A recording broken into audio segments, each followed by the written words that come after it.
भारत में बढ़ती बेरोजगारी को लेकर अक्सर बात होती रहती है। हर साल कई तरह के आंकड़े जारी होते हैं जिनमें बेरोजगारी का डेटा सामने रखा जाता है। ऐसे ही एक रिपोर्ट आई है, इंडिया एम्प्लॉयमेंट रिपोर्ट 2024। ये रिपोर्ट इंटरनेशनल लेबर ऑर्गेनाइजेशन और इंस्टीट्यूट फॉर ह्यूमन डेवलपमेंट ने जारी की है। इस रिपोर्ट के मुताबिक देश के बेरोजगारों में 83% युवा है। वैसे क्या आप जानते हैं कि इसी 20 मार्च को वर्ल्ड हैप्पीनेस रिपोर्ट में बताया गया था कि खुशहाली वाले देशों की लिस्ट में इंडिया 126 नंबर पर है 143 देशों की लिस्ट में। अब इसकी एक वजह बेरोजगारी भी है। जब लोगों के पास कुछ काम नहीं होगा, पैसा नहीं होगा, तो वो खुश कहाँ से रहेंगे। पर इस मुद्दे पर कोई बात नहीं करेगा, सब मौन हो जाते हैं। रिपोर्ट में बेरोजगारी को एक चिंताजनक विषय बताया गया है। इंटरनेशनल लेबर ऑर्गेनाइजेशन की रिपोर्ट में ये भी बताया गया है कि बेरोजगार लोगों में शिक्षित युवाओं की हिस्सेदारी बढ़ी है। भारत के कुल बेरोजगार लोगों में साल 2022 में 65.7% शिक्षित युवा रहे, जबकि साल 2000 में ये हिस्सेदारी 54.2% थी। अगर हम ध्यान से समझें तो समझ में आएगा कि बेरोजगारी दर हर साल बढ़ता जा रहा है। अगर रिपोर्ट की माने तो सबसे ज्यादा बेरोजगारी वाला शहर इस टाइम हरियाणा है और शायद यही वजह है कि हमारे देश के नौजवान लोग अपना देश छोड़कर एक ऐसे देश में नौकरी के लिए लंबी लाइन में खड़े हैं जो आज एक वॉर जोन कंट्री कहलाती है। अगर अपने देश में ही इन लोगों को अच्छा रोजगार मिले तो कोई क्यों जाएगा अपने घर परिवार को छोड़कर ऐसे देश में।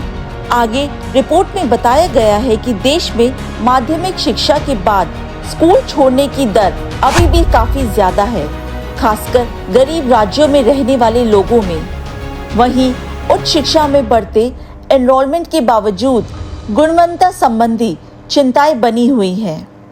एक सवाल आज जो हर कोई जानना चाहता है इस रिपोर्ट के आने के बाद कि लोगों का वेतन बढ़ा या घटा। इंटरनेशनल लेबर ऑर्गेनाइजेशन की रिपोर्ट में वेतन के बारे में भी काफी कुछ बताया गया है।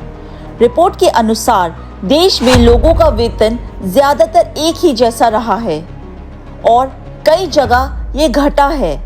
नियमित श्रमिकों और स्वरोजगार वाले व्यक्तियों के वेतन में साल 2019 के बाद नकारात्मक झलक देखी गई है। इतना ही नहीं बल्कि बिना स्किल वाले श्रमिकों को साल 2022 में न्यूनतम वेतन तक नहीं मिला है। टेक्नोलॉजी से जुड़े बदलावों ने कौशल और रोजगार के प्रकारों की मांग को भी प्रभावित किया है।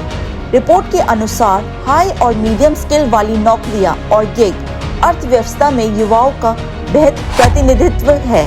हालांकि इन क्षेत्रों में नौकरी की असुरक्षा अभी भी चिंता का विषय बनी हुई है।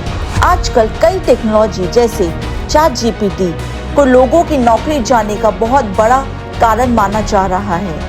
आजकल युवाओं में स्किल की कमी भी बेरोजगारी का एक बहुत बड़ा कारण है। रिपोर्ट में भारत के युवाओं में बुनियादी डिजिटल साक्षरता के अभाव के बारे में भी बताया गया है। इसी वजह से उनकी रोजगार की क्षमता में रुकावट आ रही है। बताया गया है कि 90% भारतीय युवा स्प्रेडशीट में मैथ्स के फॉर्मूला लगाने में असमर्थ हैं। 60% युवा फाइलें कॉपी और पेस्ट नहीं कर सकते हैं। वहीं 75% युवा किसी अटैचमेंट के साथ ईमेल भेजने में असमर्थ हैं। हमारे देश में टैलेंट की कमी नहीं है। यहाँ लोग इतने टैलेंटेड होते हैं कि विदेशों में बैठी कंपनियां इंडिया में अपने एम्प्लॉइज खोजती हैं। तो ये थी हमारी आज की रिपोर्ट। उम्मीद करती हूँ कि आपको पसंद आई होगी। हमारे चैनल को लाइक और सब्सक्राइब करना मत भूलिएगा। फिर मिलते हैं एक नई वीडियो के साथ।